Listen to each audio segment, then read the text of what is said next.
75 ஆண்டுகளை கடந்த பிறகு கூட உலகத்தில் மிகப்பெரிய ஜனநாயக நாடாக இந்தியா திகழ்கிறது. அதற்காக தன் உயிரை ரத்தத்தை சிந்திய சுதந்திர போராட்ட தியாகிகளை மறவாமல் நினைவு கூறுவது இந்திய தாய் திருநாட்டின் 140 கோடி மக்களினுடைய வேட்கை. ஆகவே உலகத்திலேயே ஒரு ஜனநாயக நாடு, ஒரு சகிப்புத்தன்மை உள்ள நாடு, தேர்தல் வழியிலே மக்களின் கடைசி மனிதனின் வாக்கின் மூலமாக அதிகாரத்தை மாற்றுகிற ஆற்றல் பெற்றிருக்கிற ஒரு தேசம், ஒரு நாடுனா அது இந்தியா. அப்படிப்பட்ட ஒரு சுதந்திரத்தை பெற்றுத்தந்த தலைவர் தான் நம்முடைய எண்ணற்ற தலைவர்களில் நம்முடைய பாட்டனார் மாவீரன் தீரன் சின்னமலை. ஆகவே ஐயாவுடைய அந்த புகழ் வணக்க நிகழ்வில் நாங்கள் அதே சுதந்திரத்தை, ஜனநாயகத்தை, மக்களாட்சி மாண்புகளை பாதுகாக்க தமிழ் திருநாட்டில், இந்திய திருநாட்டில் சர்வாதிகாரம், பாசிசம், மதத்தின் பெயராலோ, சாதியின் பெயராலோ, வர்க்கத்தின் பெயராலோ, இனத்தின் பெயராலோ, மொழியின் பெயராலோ எந்த அடையாளத்தில் வந்தாலும் அதை நாங்கள் அனுமதிக்க மாட்டோம் என்று ஐயாவுடைய இந்த புகழ் வணக்க நாளில் தமிழ்நாடு கொங்கிளைஞர் பேரவை உறுதியேற்றிருக்கிறது.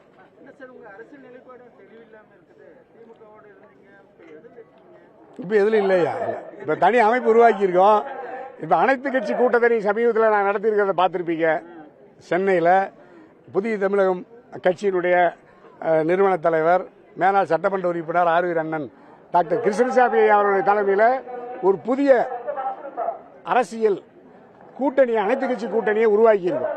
அது மக்கள் நலன்களுக்காக, மக்களினுடைய உரிமைகளுக்காக, குறிப்பாக காவேரி, நீட், மாஞ்சோலை உள்ளிட்ட வனப்பகுதிகளிலே பழங்குடி மக்களை வெளியேற்றுகிற சட்டம், அப்படி பல்வேறு மக்கள் உரிமைகள் மீறப்படுகிற பொழுது மக்களை காப்பாற்றுவதற்கு பிரதான எதிர்க்கட்சிகளை தயங்குகிற பொழுது, குறிப்பாக அதிமுக, திமுக, காங்கிரஸ், பாஜக இவைகளெல்லாம் கடந்து எளிய மக்களின் குரலாக இருக்கிற, எளிய மக்களுக்காக நாளெல்லாம் குரல் கொடுத்து போராடுகிற, களத்தில் போராடுகிற இயக்கங்கள் கிட்டத்தட்ட 40க்கும் மேற்பட்ட அமைப்புகள் தலைநகர் சென்னையில் நாங்கள் கூடி முடிவெடுத்தோம்.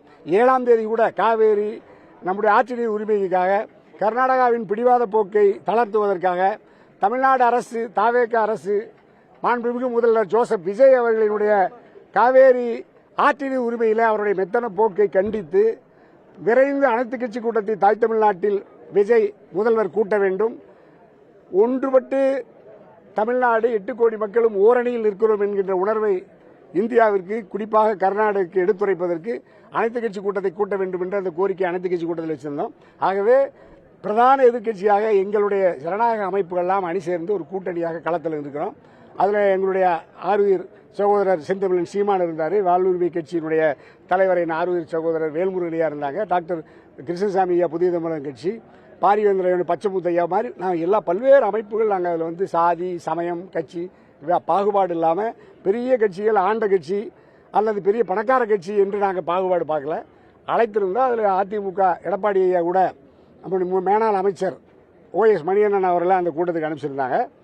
பாரதிய ஜனதா கட்சி சார்பாக மூத்த வழக்கறிஞர், மூத்த தலைவர் அண்ணன் ராதாகிருஷ்ணன் அனுப்பிச்சிருந்தாங்க.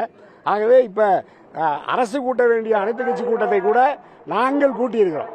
ஆகவே 8 கோடி மக்களின் உணர்வுகளை பிரதிபலிக்கிற பிரதான மக்கள் இயக்கமாக எங்களுடைய இயக்கம் வளர்ந்து வருகிறது. ஆகவே நாங்கள் இப்பொழுது அதிமுக அல்லது திமுக என்று தேர்தல் ஆதாயத்திற்காக எந்த கூட்டணியிலும் தமிழ்நாடு கொங்கிளைஞர் பேரவை தனியரசு இல்லை.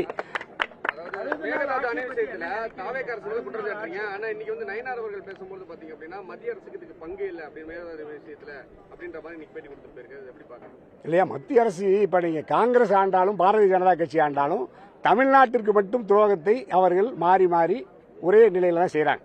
தமிழ்நாட்டில் இருக்கிற பாரதிய ஜனதா கட்சி தண்ணீரை உடனடியாக விடுவிக்க வேண்டும் என்று நம்ம கோர்றோம். எங்க கூட்டத்தில் கலந்துட்டாங்க. அதுதான் மத்திய அரசு வந்து கர்நாடக மக்களுக்கு ஆதரவா இருக்கு. அது காங்கிரஸ் ஆண்டாலும் காங்கிரஸ் கர்நாடக மக்களுக்கு ஆதரவாக இருந்திருக்கிறது. அதே மாதிரி இப்போ எடியூரப்பாவோ நம்முடைய சிவகுமார் பொறுப்பேற்ற பிறகு கூட இப்பொழுது வரைக்கும் பாஜக ஒரு சொட்டு தண்ணீரை தரக்கூடாது என்று எடியூரப்பா உச்சநீதிமன்ற நடுவர் மன்ற தீர்ப்பை ஏற்க மறுத்த அணைக்கு முன்பு போய் போராடுகிறார். அது ஒரு தேசிய கட்சி, ஆளுகிற மத்திய அரசினுடைய கட்சி. அப்படியெல்லாம் நீங்க வந்து எடியூரப்பாவும் அப்படி சொல்றாரு. இன்னைக்கு சித்தராமையா அணையை கட்டியே தீர்வுன்னு பிடிவாதமா இருக்கிறாரு. அங்க அனைத்து கட்சி கூட்டத்தை அதனுடைய மாண்புமிகு முதல்வர் சிவகுமாரை ஏற்பாடு பண்றாரு. ஆனா நம்முடைய முதல்வர் ஜோசப் ஐயா இதுவரைக்கும் எந்த காவேரி மேகதாது குறித்து எந்த கருத்தையும் தாவேகா இதுவரைக்கும் வெளிப்படுத்தவே இல்லை. ஆகவே இது தமிழ்நாட்டினுடைய மரபு வழி அரசியலிலிருந்து தாவேகா அரசு அல்லது அரசியல் அல்லது இந்த சினிமா அரசியல், சினிமா நுகர்ச்சி, தாய் தமிழ்நாட்டினுடைய ஒரு 100 ஆண்டு கால ஒரு தத்துவ கோட்பாட்டு இயக்கத்தில் வழிவந்த நம்முடைய மக்கள், நம்முடைய அரசியல் இப்பொழுது மடை மாற்றப்பட்டிருக்கிறது. மக்கள் மிக இயல்பான வெறும் சுய ஆதாயத்திற்கான சமூகமாக தாய் தமிழ் சமூகத்தை மாற்றி இருக்கிற போக்கை இந்த கடந்த 2026 சட்டமன்ற பொதுத் தேர்தல் விளக்கி இருக்கிறது. ஆகவே நம்முடைய மூத்த பத்திரிகையாளர் கேட்ட மாதிரி எங்களை போன்ற களத்தில் வாழ்நாளெல்லாம் போராடுகிற மக்களை, இயக்கங்களை பிரதான கட்சியிலே ஏற்க மறுத்து நிராகரித்து எங்களுடைய வளர்ச்சியை தடுக்கிற போக்கு பார்க்குறோம். இப்போ குறிப்பாக நாங்கள் 5 ஆண்டுகள் திராவிட முன்னேற்ற கழகத்தினுடைய திராவிட மாடல் அரசை ஆதரித்த தனி அரசு தமிழ்நாடு கொங்கிளைஞர். ஆனால் கடைசி நேரத்தில் தொகுதி தருவதாக சொல்லி கடைசி நேரத்தில் ஏமாற்றி எங்களை வெளியேற்றிய போக்கு பார்த்தோம். அப்போ நாங்கள் தத்துவத்தளத்தில் இன்று எந்த பிரதிபலனும் பார்க்காமல் 5 ஆண்டுகள் அந்த அரசை தாங்கி நின்றவர்களையே வெளியேற்றுகிற திராவிட முன்னேற்ற கழகமோ அல்லது தளபதி ஸ்டாலினோ எப்படி நீங்கள் அந்த வெல்ல முடியும்? ஆகவே அவர் வெற்றி வாய்ப்பை இழந்தார்கள். 2021 அதிமுக ஒன்றுபட வேண்டும் என்று தனி அரசு வலியுறுத்தினேன். நான் டிடிவி, சின்னம்மா, ஓபிஎஸ் பல்வேறு நம்ம எல்லா அமைப்புகளும் நம்ம ஒரே சிதறி கிடக்காம புரட்சி தலைவர் அம்மாவினுடைய செல்ல பிள்ளைகளா ஓரணியில் இருக்க வேண்டும், அப்போ ஆட்சிக்கு வர முடியும் சொன்ன 5 ஆண்டுகளில் புரட்சி தலைவர் அம்மா மறைவுக்கு பிறகு 2026 வரைக்கும் 9 ஆண்டுகள் பேசிய ஒரே தமிழ்நாட்டினுடைய அரசியல்வாதி ஒரு இயக்கம் தனி அரசு தமிழ்நாடு கொங்கிளைஞர் பேரவைதான். ஆனால் அவர்கள் ஒன்றுபடுவதற்கு மாறாக சிதறி கடைசியில் அவரும் அதிகாரத்தை இழந்தார். எதிர்க்கட்சி தலைவர் வாய்ப்பையே எடப்பாடி இழந்தார். ஆகவே தனியரசு களத்துக்கு நிற்கக்கூடாது, சட்டமன்றத்துக்குள்ள வரக்கூடாது என்று கருதிய தளபதி ஸ்டாலின் சட்டமன்றத்துக்குள்ள வர முடியல. தளபதி அதே மாதிரி எடப்பாடியார் சட்டமன்றத்துக்குள்ள தனியரசு வரக்கூடாதுன்னா எதிர்க்கட்சி தலைவராக வர முடியாம கிரீன்வேஸ் சாலையிலிருந்து வெளியேற போக்கு பார்க்கிறோம். ஆகவே தனியரசுவை போல தமிழ்நாடு கொங்கிளைஞர் பேரவை போல தாய்ப்பாலை போல இளைஞரை போல சுத்தமாக இருக்கிற இந்த இயக்கத்தை அங்கீகரிக்கிற ஏற்கிற இயக்கங்கள் ஆட்சிக்கு வரும். அதான் புரட்சி தலைவர் அம்மா ஆட்சிக்கு வந்தாங்க. நான் கூட விஜயை தமிழக வெற்றி கழகத்தை தனியரசு விமர்சித்ததை போல யாரும் இதுவரைக்கும் விமர்சித்ததில்லை.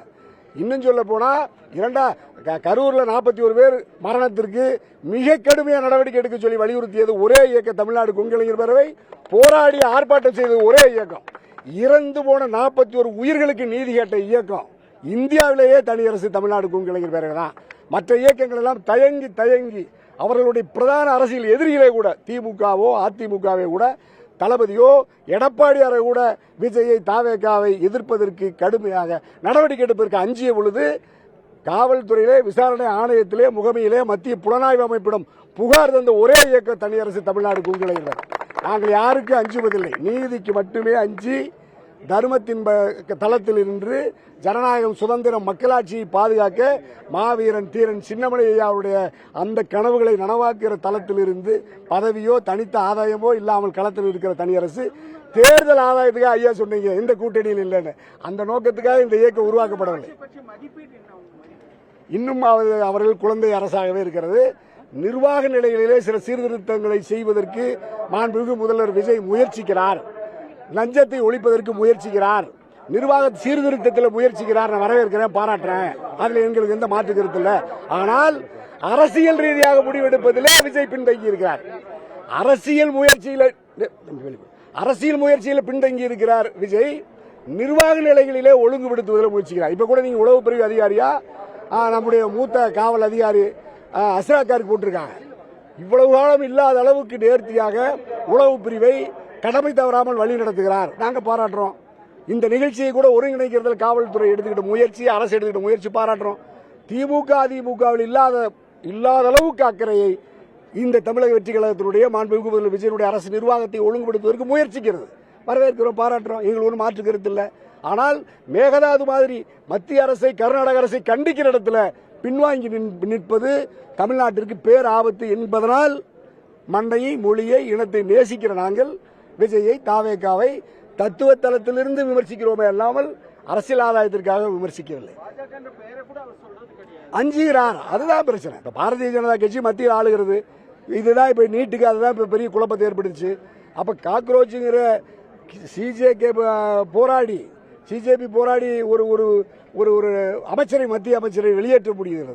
ஆனால் தமிழ்நாட்டினுடைய முதலமைச்சர் தாவேகாவின் தலைவர் ஜோசப் விஜய் வாய் திறக்க மறுக்கிறார். ஆகவே பாஜகவை எதிர்த்து போராடி உரிமைகளை பெற்ற தமிழ்நாட்டினுடைய அரசியல் இப்பொழுது பாஜகவை சார்ந்து இருக்கிற ஒரு அரசியல் போக்கு தமிழ்நாட்டுக்கு பேராபத்து, ஏன் இந்தியாவுக்கே பேராபத்து. கூட்டாட்சி தத்துவத்தை நிலைநிறுத்துவதில் தமிழ்நாடு தான் இந்தியாவுக்கு முன்மாதிரியாக இருந்தது. ஒரே நாடு ஒரே தேர்தல், அதே மாதிரியான குடியுரிமை திருத்த சட்டம், அதே மாதிரி காஷ்மீர் 370 சிறப்பு சட்டத்தை ரத்து செய்தது. அப்படி ஏகபோக மத்தியில் அதிகாரத்தை குவிப்பதை தடுத்துவதில் உச்சநீதிமன்றத்து வரைக்கும் போராடி மக்களை திரட்டி போராடி இந்தியாவில் இருக்கிற ஜனநாயக அரசியல் சக்திகளை எல்லாம் ஒன்று திரட்டி போராடுகிற ஒரே ஆற்றல் பெற்ற ஜனநாயக தளத்தில் நின்று இயங்குகிற ஒரு மாநிலம் இருக்கிறது என்றால் அது தமிழ்நாடு தான். அந்த தமிழ்நாட்டிலேயே அதை சரித்து விஜயை தாவேகாவை கருவியாக உருவாக்கி பாஜக தன் கைப்பாவையாக விஜயை அதனுடைய அரசை வழிநடத்துகிறதே என்கின்ற எங்களுக்கு வேதனை இருக்கிறது. ஆகவே விஜய் இப்பொழுதாவது ஜோசப் விஜய் மாண்பு முதல்வர் விழித்துக் கொண்டு மேகதாதுவோ நீட்டோ எல்லா வகையான மாநில உரிமைகளுக்கும் இப்போ மருத்துவ உயர்கல்வியில் கூட உயர் கற்றல் வகுப்புகளை கூட இடங்களை கூட 150க்கு மேற்பட்ட இடங்கள் தமிழ்நாட்டுக்கு கிடைத்ததை இப்பொழுது அகில இந்திய கோட்டாவுக்கு போயிருக்கிறது. கடுமையாக கண்டிக்கிறோம். வன மக்கள் பாதிக்கப்படுறாங்க, மாஞ்சோலை தோட்ட தொழிலாளர் பாதிக்கப்படுறாங்க. பேரணியில் பங்கேற்றேன். ஆகவே நாங்கள் எல்லைகளை கடந்து நாங்கள் காசாவில் 50,000 மக்கள் போராடியது போது முதல் போராட்டத்தை மண்ணடியில் சென்னையில் போராட்டம் நடத்துனது தனியரசு. ஜல்லிக்கட்டு போராட்டத்தை நடத்துனது தமிழ்நாடு குங்களையுடைய பல்வேறு இயக்கங்களை திரட்டி போராடணும். தமிழருடைய பண்பாட்டு உரிமையை மீட்டோம். ஆனாலும் மக்கள் எங்களை அங்கீகரிக்கவில்லை, ஆதரிக்கவில்லை. ஏனென்றால் நாங்கள் சினிமாவில் நடிக்கவில்லை, அரிதாரம் பூசவில்லை, ஒப்படைகள் மேக்கப் செய்யல, லஞ்ச பணம் அல்லது வேறு முறைகேடாக வந்த பணம் எதுவும் எங்கள்கிட்ட இல்லை. கால்நடைகளை வைத்து ஆடுபாடுகளை வைத்து சாதாரண உழைக்கின்ற மக்களால் நாங்கள் எப்படி அரசியலை அவர்களுக்கு இணையாக செய்வது? நீங்கள் விஜய் வந்தால் அல்லது ஒரு நடிகர் வந்தால் மொத்த ஊடகமும் அவருடைய எல்லா நிகழ்வுகளையும் நேரடி தொலைக்காட்சி நேரடி ஒளிபரப்பு செய்கிறார். தனியரசு வந்தா யார் வருவா, யார் போடுவா? தனியரசை விட நான் ரியல் ஹீரோ. நாங்க ரியல் ஹீரோனா உலகத்தில் நாங்க தான். எத்தனை வழக்குகளை சுமந்திருப்போம். ஒரு வழக்கு கூட சுயநலத்துக்கான வழக்கு இல்லை. அரசுக்கு எதிரான ஜனநாயக உரிமைகளை வென்றெடுக்க காவேரி ஐபிஎல் கிரிக்கெட் போட்டிக்கு சென்னையில் போராட்டம் நடத்தி மவுண்ட் ரோட்ல அண்ணா சாலையில் பல்வேறு இயக்கங்களை திரட்டி போராடி வழக்குகளை சந்தித்த இயக்கம். ஆனாலும் மக்கள் எங்களை அங்கீகரிக்காமல் ஒரு போராட்டத்தில் கூட பங்கேற்காமல் அரசியல் அரிச்சுவடியே இல்லாத பால்வாடி குழந்தையை போல இருப்பவர்களை நாட்டின் அமைச்சராக சட்டமன்ற உறுப்பினராக முதலமைச்சராகவே ஆக்குகிற போக்கு மிகப்பெரிய தமிழ்நாட்டுக்கு அவமானம், தமிழ் இனத்துக்கு அவமானம் என்பதனால் இனியாவது தமிழ்நாட்டு மக்கள் விழித்துக் கொண்டு அரசியலாளர்களை ஆட்சி அதிகாரத்துக்கு கொண்டு வர வேண்டும் விண்ணப்பிக்கிறோம். மாண்புமிகு முதல்வர் ஜோசப் விஜய் அவர்களும் அரசியலை பயின்று கொண்டு தமிழ்நாட்டின் மண்ணுக்கேற்ற அரசியலை, மக்களுக்கான அரசியலை முன்னெடுக்க வேண்டும் என்று மாவீரன் தீரன் சின்னமலையினுடைய இந்த புகழ் வணக்க நினைவு நாளில் மாண்புமிகு முதல்வருக்கு ஒரு வேண்டுகோளாக வைக்கிறேன்.